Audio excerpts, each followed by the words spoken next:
রাজ্যে একের পর এক দুর্নীতি। এবার সরকারের টাকা নিয়ে দুর্নীতি করায় সরব খোদ তৃণমূলী। এমন দৃশ্য দেখা মিলেছে বৃহস্পতিবার জলপাইগুড়ির সদর বিডিও কার্যালয়ে।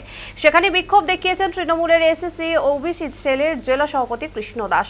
অভিযোগ, 100 দিনের কাজের বকেয়া টাকা কেন্দ্রীয় সরকার দেয়নি। এরপর রাজ্য সরকার প্রতি গ্রাম পঞ্চায়েতের জন্য 2 লক্ষ টাকা বরাদ্দ করে, কিন্তু এতদিন কেটে যাওয়ার পরও কর্মীরা তাদের প্রাপ্য পারিশ্রমিক পাননি।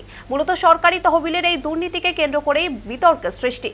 ইতিমধ্যে ঘটনাকে ঘিরে ফের রাজ্য রাজনীতিতে তুঙ্গে দরজা। অপরদিকে বিরোধীরা এবং বামেরা বিষয়টি নিয়ে শাসক দলকে পাল্টা কটাক্ষ করেছে।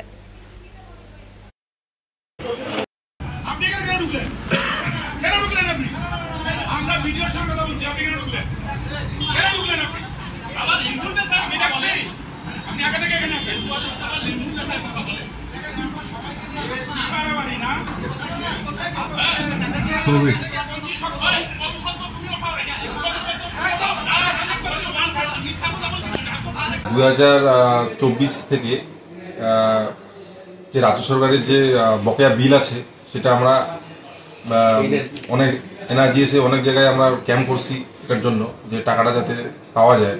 জ্যামজি এনআরজিএস এর যে বকেয়া টাকা, সেই টাকার ব্যাপারে আমরা আন্দোলন করব। টাকা না পাইলে আমরা রাজ্য সরকার থেকে টাকা দেব।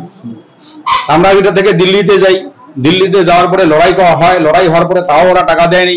কিন্তু দীর্ঘদিন হওয়ার পরও এটা আমরা দেখতেছি টাকাটা পাচ্ছি। আমাদের তরফ থেকে কোনো গাফিলতি নেই।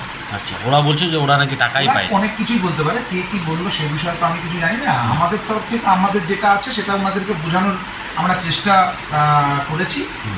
আশা করি ওনারা বুঝবেন। বলছে যে এরপরেও যদি টাকা না পায় তাহলে আপনার বিরুদ্ধে আদালতে যাবে।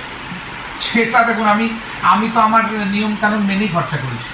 ফলে আমাদের পাড়া আমাদের সমাধানে কত বেশি তৃণমূলের নেতাদের এই প্রোডাক্ট বিক্রি হয় তার একটা প্রতিযোগিতা চলতেছে। কৃষ্ণ দাসের ভাগায় কম পড়েছে, ও ভিডিও বলে দিতে পারবে, জেলা শাসক বলে দিতে পারবে যে কার ভাগায় কম পড়তেছে। ভাগা টানাটানি লড়াই। কদিন আগে মুখ্যমন্ত্রী চলে আসলো, ফালতু। কদিন আগে মুখ্যমন্ত্রী চলে আসলো, মুখ্যমন্ত্রী বলেছে নাকি 100 দিন নিয়ে কোনো কথা বলেনি। আর কেন্দ্রকে দোষারোপ করছে যে টাকা আসছে না, টাকার কোনো হিসেব নেই, সব চুরি করে বসে খেয়ে আছেন, তার হিসেব দেবেন না, টাকা আসবে কোথা থেকে?